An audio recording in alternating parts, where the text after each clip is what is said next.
Hi friends, welcome back to our channel. మనం నార్మల్గా blouse అంతా స్టిచ్చింగ్ అయిపోయిన తర్వాత సైడ్ జాయింట్ వచ్చింది. సైడ్ జాయింట్ వచ్చేటప్పుడు చాలామంది చేసే మిస్టేక్స్ ఏంటి అంటే నార్మల్గా హ్యాండ్స్ని రెండు ఇలా దగ్గరికి పట్టుకొని ఇలా కుట్టు వేసుకుంటూ వెళ్ళిపోతారు. అప్పుడు వాళ్ళకి ఏంటంటే చివరికి ఇక్కడ హ్యాండ్స్ దగ్గరికి వచ్చేసరికి అప్ అండ్ డౌన్ అయితే ప్లస్ సింబల్ అనేది రాదు. అలాగే కిందికి వచ్చేసరికి షేప్ బెల్ట్ కానీ లేదంటే బ్యాక్ పార్ట్ కానీ ఇక్కడ ఫ్రంట్ పార్ట్ కానీ బ్యాక్ పార్ట్ కానీ ఏదైనా సరే ఒకటి అప్ అండ్ డౌన్ అనేది జరుగుతుంది. ఇలా వచ్చినప్పుడు ఏంటంటే చూడడానికి ఫిట్టింగ్ బాగోదు, అలాగే బ్లౌజ్ కూడా అస్సలే ఫిట్టింగ్ కుదరదు. చూడడానికి బ్లౌజు బాగోదు, అలాగే ఫిట్టింగ్ కూడా కుదరదు. అలాంటప్పుడు మనం ఏం చేయాలి అంటే ఇలా మనకు షేప్ పట్టి ఫస్ట్ ఫ్రంట్ ఎక్కువ ఉందా అలాగే బ్యాక్ ఎక్కువ ఉందా అని చూసుకొని మనకు ఫ్రంట్ పార్ట్ ఎక్కువ వచ్చింది అనుకోండి, నార్మల్గా ఫ్రంట్ పార్ట్ ఎక్కువ వచ్చినప్పుడు ఇక్కడ షేప్ పట్టి దగ్గర ఒక కుట్టు వేసుకుంటే సరిపోతుంది. అలాగే కొంతమంది ఏం చేస్తారంటే అలవాటు ఉన్న వాళ్ళు ఫోర్త్ డాట్ అనేది వేస్తారు. ఇలా లేదు, ఫోర్త్ డాట్ అలవాటు లేదు అనుకున్న వాళ్ళు ఇక్కడ షేప్ పట్టి దగ్గర ఒక కుట్టు వేసుకుంటే మనకు ఈజీగా సెట్ అయిపోతుంది. ఇప్పుడు చూడండి, మనకు ఈ ఒకవైపు అంటే రైట్ సైడ్ అయితే అయిపోయింది. అలాగే లెఫ్ట్ సైడ్ కూడా ఒకసారి చెక్ చేసుకోవాలి. మనం ఫస్ట్ చెక్ చేసుకున్న తర్వాతే మనం బ్లౌజ్ అనేది సైడ్ జాయింట్ చేయాలి. ముందే సైడ్ జాయింట్ చేసాము అంటే మనకు హ్యాండ్ ఇక్కడ చూడండి, నాకు ఇక్కడ హ్యాండ్ అప్ అండ్ డౌన్ వచ్చింది. కొంచెమే వచ్చినప్పటికీ మనకు హ్యాండ్ చంక దగ్గర ప్లస్ సింబల్ అనేది రాదు. అందుకని నేను ఇక్కడ ఏంటి అంటే ఫస్ట్ చంక దగ్గర ఒక కుట్టు వేసుకుంటున్నాను. ఈ విధంగా కుట్టు వేసుకొని సెట్ చేసుకుంటే మనకు ప్లస్ సింబల్ అనేది వస్తుంది. ఫస్ట్ నేను ఏదైనా సరే, ఏ బ్లౌజ్ అయినా సరే ఫస్ట్ ఒకసారి మనం చెక్ చేసుకోవాలి. మనకు కరెక్ట్గా హ్యాండ్ దగ్గర వస్తుందా రావట్లేదా, హ్యాండ్ దగ్గర ప్లస్ సింబల్ వస్తుందా రావట్లేదా అని చెక్ చేసుకోవాలి. అలాగే నాకు ఫ్రంట్ పార్ట్ కొంచెం ఎక్కువగా ఉంది కాబట్టి ఇక్కడ ఫ్రంట్ పార్ట్ దగ్గర షేప్ పట్టి దగ్గర నేనైతే ఎక్స్ట్రా కుట్టు అనేది వేస్తున్నాను, ఒక పాదం ఇంచు ఖర్చుతోని. ఇప్పుడు ఒకసారి మనం చెక్ చేసుకోవాలి. చూడండి, ఈ విధంగా చెక్ చేసుకుంటే కరెక్ట్గా వస్తుందా లేదా అనేది మనకి ఇప్పుడు అర్థమైపోతుంది. ఇలా ఇప్పటికీ కూడా రాలేదు అంటే మనం ఒక కుట్టు అనేది వేసుకోవాలి షేప్ పట్టి దగ్గర.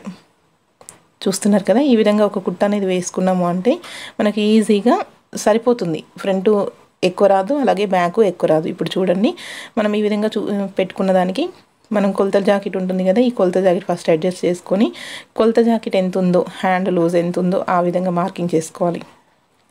ఇక్కడ చూడండి, నేను కొలత జాకెట్ని రివర్స్ తీసేసి మనం ఫస్ట్ తీసుకున్న మెయిన్ జాకెట్ ఏదైతే ఉందో, మనం కుట్టే జాకెట్ ఏదైతే ఉందో దాని మీద ఇక్కడ ఈ కార్నర్ నుంచి మనకు ఫస్ట్ కుట్టు వరకు ఎంత వచ్చిందో అక్కడి వరకు మార్కింగ్ వేసుకోవాలి. ఇలా వేసుకొని ఇక్కడ లాక్ చేసుకొని మళ్ళీ మనం ఏంటి అంటే 1.5 ఇంచు ఖర్చుతో అయితే మనం మార్కింగ్ వేసుకున్నాం, ఎక్స్ట్రా ఖర్చు కోసం తీసుకున్నాం. అయితే ఇక్కడ మనకు చంక దగ్గర కరెక్ట్గా చూసుకోవాలన్నమాట. మనకు ఆ కుట్టు ఈ కుట్టు రెండు ఒక దగ్గరికి వస్తున్నాయా లేదా అని చెప్పేసి చూసుకోవాలి. చూసుకొని ఇక్కడ చూడండి, మనం ఎప్పుడైనా సరే ఈ ఖర్చు కోసం మనం కుట్టిన పాదం ఇంచు ఖర్చు కోసం కుట్టుకుంది ఏదైతే ఉందో అది మనకు పాదం వైపు ఉండాలన్నమాట. ఇక్కడ చూస్తున్నారు కదా, అది పాదం వైపు ఉంచి కుట్టు వేసుకోవాలి. అదే 1.5 ఇంచు మార్జిన్తో మనం చివరి వరకు కూడా కుట్టుకుంటూ రావాలి. చూడండి, వీడియోలో చూపిస్తున్నట్టుగా చివరి వరకు కూడా కుట్టుకుంటూ రావాలి.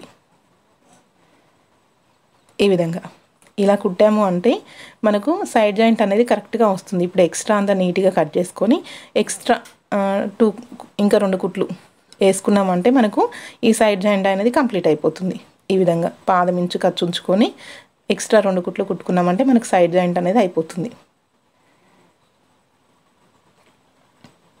ఇప్పుడు ఇటువైపు కూడా అదే విధంగా మనం ఫస్ట్ కుట్టుకున్న హ్యాండ్ ఉంది కదా, మనం ఒకవైపు అయితే సైడ్ జాయింట్ చేసుకున్నాం కదా, అదే మెజర్మెంట్తో ఇటువైపు కూడా సైడ్ జాయింట్ చేసుకోవచ్చు.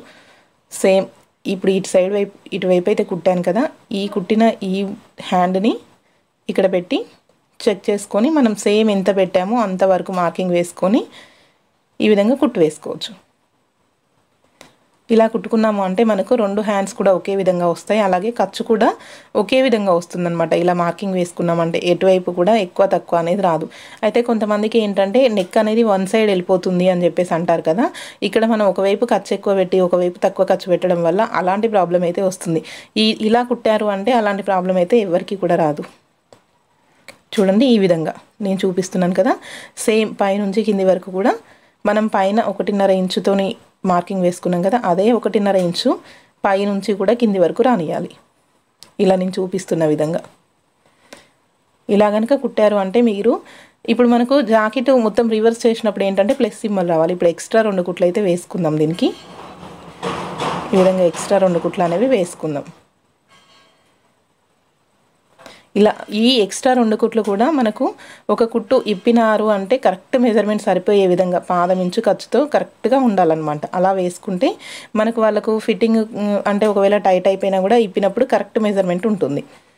ఇప్పుడు చూడండి, హ్యాండ్కి ప్లస్ సింబల్ అనేది వచ్చింది అంటే మనకు బ్లౌజ్ అనేది పర్ఫెక్ట్గా సెట్ అయిందని అర్థం. చూస్తున్నారు కదా, మనకు బ్లౌజ్ అనేది పర్ఫెక్ట్గా సెట్ అయింది. ఇలా ఈ హ్యాండ్ కూడా చూడండి, చూసారు కదా. మనం ఈ విధంగా సైడ్ జాయింట్ అనేది చేసుకున్నామంటే మనకు చాలా పర్ఫెక్ట్గా వచ్చేస్తుంది. బ్లౌజ్ అనేది ఫిట్టింగ్గా బాగుంటుంది, అలాగే ఫినిషింగ్ కూడా బాగుంటుంది. ఈ వీడియో కనుక మీకు నచ్చినట్లయితే లైక్ చేయండి. కొత్తగా ఛానల్ని చూస్తున్న వాళ్ళు సబ్స్క్రైబ్ చేసుకోండి.